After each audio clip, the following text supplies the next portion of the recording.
दोस्तों आपके अपने चैनल एलटी गुरुकुल में दोस्तों आपका स्वागत है। आज का जो टॉपिक है बहुत इंपॉर्टेंट होने जा रहा है दोस्तों। इस टॉपिक का नाम है कि इजेक्टर का परफॉर्मेंस कैसे चेक किया जाता है। मतलब ये सवाल बहुत ज्यादा इंटरव्यू में पूछा जाता है कि आपके इजेक्टर का परफॉर्मेंस आप कैसे चेक करते हैं, या इजेक्टर में कैसे परफॉर्मेंस चेक किया जाता है कि इजेक्टर सही काम कर रहा है या नहीं कर रहा है। तो दोस्तों उसके लिए जो होता है हमने टोटल 5 स्टेप लिखे हैं, मतलब 5 पॉइंट लिखे हैं, और ये पांचों पॉइंट जो है बताते हैं कि हमारा इजेक्टर सही काम कर रहा है नहीं कर रहा है। तो देखते हैं। पहला होता है ऑपरेटिंग पैरामीटर, दूसरा होता है कंप्रेशन रेशियो, तीसरा होता है ड्रॉप टेस्ट, चौथा होता है सबकूलिंग, और पांचवा होता है कंडेंसर वैक्यूम परसेंटेज। तो दोस्तों जैसा कि 5 स्टेप मैंने बताया, अब मैं बारी बारी हर एक स्टेप को आपको समझाऊंगा तो जल्दी क्लियर हो जाएगा। दोस्तों पहला स्टेप बोलता है कि ऑपरेटिंग पैरामीटर, मतलब ऑपरेटिंग पैरामीटर मतलब कि आप जो है ऑपरेटिंग पैरामीटर देख करके ये बता सकते हैं कि आपका जो है वैक्यूम पंप या इजेक्टर सही काम कर रहा है कि नहीं कर रहा है। तो उसमें कौन कौन से पैरामीटर होते हैं? तो पहला होता है मोटिव स्टीम।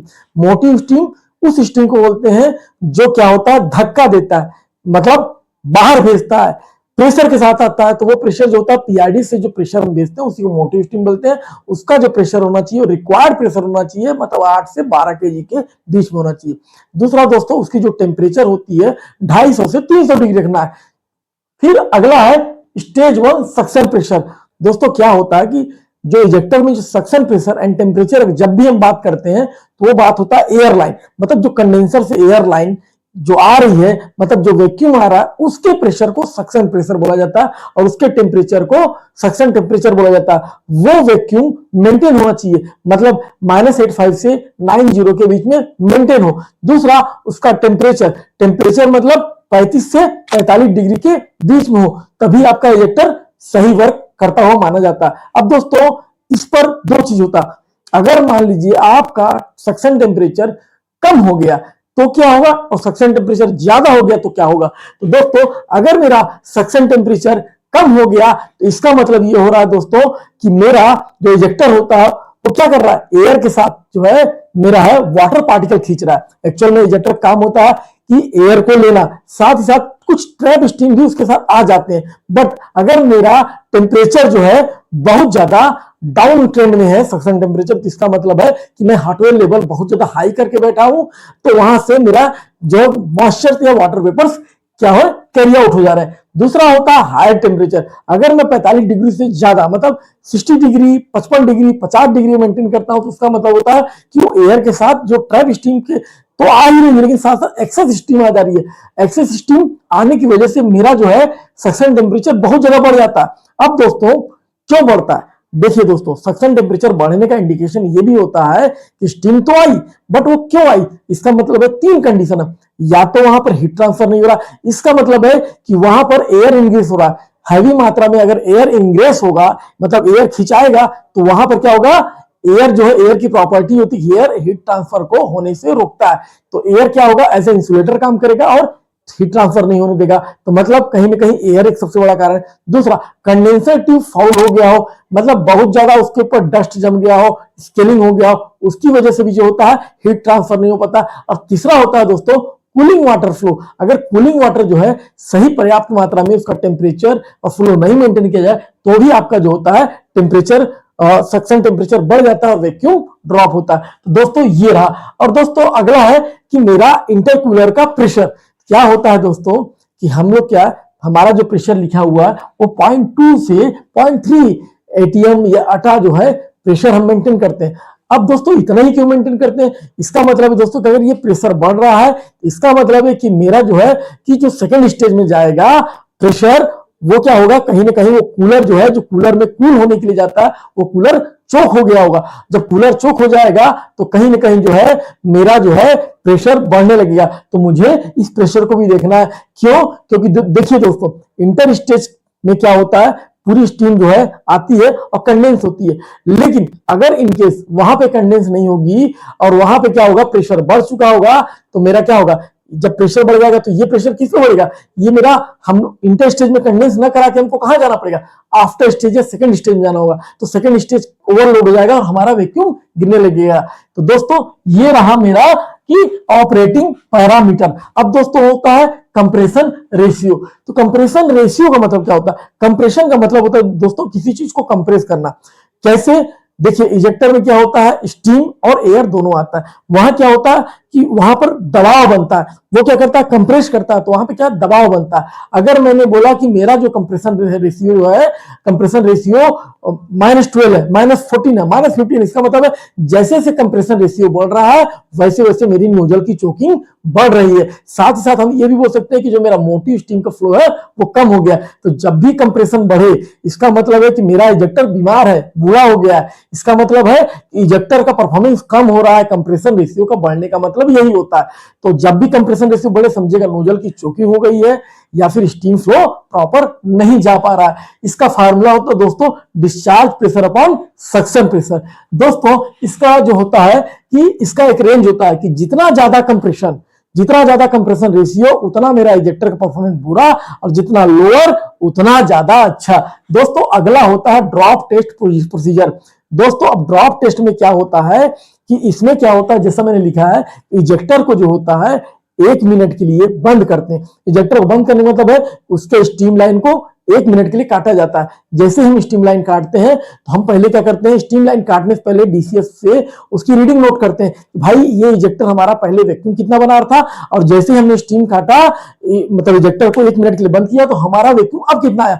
उन दोनों वैक्यूम के बीच का डिफरेंस मतलब पहले इनिशियल में कितना था और काटने के 1 मिनट बाद कितना आया, वो रीडिंग नोट की जाती है और उसी को हम डेल्टा पी बोलते हैं। उस रीडिंग से ही पता चलता है कि हमारा जो है कंप्रेसर जो है इजेक्टर जो है कैसा काम कर रहा है। अगर ड्रॉपिंग रेट बहुत ज्यादा होगा तो इसका मतलब है दोस्तों कि मेरा जो है कंडेंसर वर्क सही से नहीं कर रहा है। अगर ड्रॉपिंग रेट कम है तो ये अनुमान लगाया जाए कि मेरा इजेक्टर काम नहीं कर रहा है। दोनों अलग अलग चीजें, ज्यादा ड्रॉपिंग से कंडेंसर प्रॉब्लम, कम ड्रॉपिंग से इजेक्टर प्रॉब्लम। तो दोस्तों ये हुआ मेरा ड्रॉप टेस्ट। दोस्तों ये बहुत ज्यादा इंटरव्यू पूछा जाता है कि इजेक्टर का ड्रॉप टेस्ट कैसे करते हैं, तो आपको बताना है कि इजेक्टर के ड्रॉप टेस्ट में इजेक्टर को 1 मिनट के लिए बंद किया जाता है। उसके बंद करने से पहले उसकी प्रीवियस रीडिंग ली जाती है और बंद करने के बाद रीडिंग ली जाती है, और दोनों को माइनस करके डेल्टा पी निकाला जाता है। तो जो आता है, तो दोस्तों इसमें 3 रेंज दिए हुए हैं। अगर मेरा ड्रॉपिंग रेट 0.3 केपीए पर मिनट आता है तो इसका मतलब है कि सही है, कोई प्रॉब्लम नहीं है। अगर 0.3 से 0.6 है इसका मतलब है कि उसमें लीकेजेस है, उसको देखना है। और अगर 0.6 से ज्यादा मेरा ड्रॉपिंग रेट बढ़ गया इसका मतलब बहुत बड़ा लीकेज है, ये मेरा इजेक्टर मतलब कंडेंसर या इजेक्टर में जो है नहीं चल पाएगा, मतलब तुरंत जो है एक्शन लिया जाए। अगला है दोस्तों मेरा सब कूलिंग। सब कूलिंग का क्या होता है दोस्तों कि क्या होता है कूलिंग, एक होता है कूलिंग, एक होता है एक्सेस कूलिंग। तो क्या होता है कि मेरा जब सब कूलिंग मतलब जो है बहुत ज्यादा, देखिए इसका मैं इसको बताने से पहले आपको कुछ डेटा बताऊं। इसका रेंज होता है 8 से 15। अगर सपोज दैट कि मेरा सब कूलिंग जो है अगर 8 हो रहा है तो इसका मतलब है कि प्रॉपर कूलिंग नहीं हो पा रही है। जब कूलिंग नहीं होगा तो क्या होगा, मेरा क्या है स्टीम जो है कंडेंस नहीं होगा। और अगर मेरा जो होता है कूलिंग 15 डिग्री से ज्यादा चला गया इसका मतलब है कि मैं स्टीम जो बनाया उसको इतना कूल कर दे रहा हूं, इतना ठंडा कर दे रहा हूं कि मेरा वो स्टीम जो है अब किसी काम के लायक नहीं रहा। तो दैट मींस स्टीम वेस्टेज हो रहा है। तो दोस्तों आपको बता दूं सब कूलिंग के लिए थोड़ा सा बताना चाहूंगा एक्चुअल में क्या होता है। दोस्तों इजेक्टर का एक काम होता है, इजेक्टर क्या करता है कि आपके कंटिन्यू क्या करता है एयर और स्टीम को ट्रैप स्टीम को खींचता है, यही काम होता है। और जो एयर होता है उसको रोटामीटर के थ्रू बाहर निकाल दिया जाता है जिसको बोलते हैं अनकंडेंसिबल गैसेस। और जो कंडेंसिबल गैसेस होती हैं दैट मींस स्टीम में होती हैं उनको कंडेंस करा देता है और पानी बना देता है। लेकिन क्या होता है कि कुछ ज्यादा ठंडा कर दिया दैट मींस तो उसका टेम्परेचर क्या होगा मतलब बढ़ता जाएगा। तो जितना ज्यादा तो उतना ज्यादा मेरा ये टेम्परेचर हाई रेंज में होगा तो मेरा वेस्ट स्टीम बढ़ेगा। और जो रेंज होगा अगर मेरा 8 है, मैंने बताया 8 से 15, और अगर जितना कम रेंज में हम आएंगे इसका मतलब है कि मेरी कूलिंग प्रॉपर नहीं हो रही है। तो क्या होगा इंटर स्टेज के बदले आफ्टर स्टेज पे लोड बढ़ेगा और वैक्यूम का परफॉर्मेंस डाउन होता जाएगा। तो ये बहुत इंपॉर्टेंट भूमिका रखता है दोस्तों सब कूलिंग। इसलिए जब भी इजेक्टर का चेक किया जाता है तो सब कूलिंग चेक किया जाता है। सब कूलिंग का फार्मूला जो होता है saturation temperature minus drain temperature. तो सेचुरेशन मतलब जो वैक्यूम आ रही है उसका उस पर्टिकुलर प्रेशर पे जो टेम्परेचर निकलता है सेचुरेशन प्रेशर पे उसको बोलते हैं सेचुरेशन टेम्परेचर। और जो ड्रेन आता है जो उसके अंदर में जो कंडेंसर लगे हैं कंडेंस होता है उसका जो ड्रेन का टेम्परेचर होता है उसका टेम्परेचर को माइनस करेंगे तो हमारा TH माइनस TD करेंगे तो हमें क्या मिलेगा, सब कूलिंग की वैल्यू मिलेगी। अब दोस्तों लास्ट है हमारा कंडेंसर वैक्यूम परफॉर्मेंस। दोस्तों अब हमें यह देखना है कि हमारा जो कंडेंसर है उसका वैक्यूम की इफिशियंसी क्या है, वैक्यूम परफॉर्मेंस क्या है। तो उसको कैसे देखते हैं दोस्तों, एक्चुअल वैक्यूम अपॉन जो होता है करेक्टेड डिजाइन वैक्यूम। अब दोस्तों यह करेक्टेड का मतलब क्या होता है, करेक्टेड का मतलब होता है अगर कोई देखा जाए तो actual vacuum upon design vacuum होता है। मान लीजिए मेरा वैक्यूम है डिजाइन 0.2 और कितने कूलिंग वाटर टेम्परेचर पे, कूलिंग वाटर अगर जो है 31 रहेगा तो, लेकिन हमें कितना मिल रहा है अभी 88 मिल रहा है माइनस 0.88 और कितने पे मिल रहा है 37 मिल रहा है। तो क्या दोस्तों हम इसका कंपेरिजन सही होगा, इसीलिए इसका कंपेरिजन सही नहीं बैठेगा। इसलिए पहले इस वैक्यूम को जो डिजाइन है उसको हमको ये मान के चलना पड़ेगा कि इस 37 के हिसाब से इस वैक्यूम का क्या कंडीशन होगा। मतलब अगर हम 37 अप्लाई करते थे और तब जो पीजी टेस्ट लिया गया होता तब ये वैक्यूम क्या होता, वो होता है करेक्टेड डिजाइन वैक्यूम कहलाएगा। और उस डिजाइन वैक्यूम से जो चल रहा है वैक्यूम उसको माइनस करेंगे, मतलब उसको डिवाइड करेंगे तो हमारा क्या होगा, वैक्यूम परफॉर्मेंस आएगा। तो दोस्तों इसमें 3 कैटेगरी है। अगर मेरा actual vacuum divided by corrected design vacuum को मैं डिवाइड करता हूं तो मेरा अगर वैक्यूम का जो है 97% से ज्यादा मिलता है तो क्या होता है, एक्सीलेंट केस में होता है दोस्तों। दूसरा होता है अगर 93 से 97 आए तो दैट मीन्स की गुड है। अगर मेरा वैक्यूम परसेंटेज 93 से 97 है तो गुड है, और 90 से 93 है मतलब 90 से 93 है तो दैट मीन्स लो है।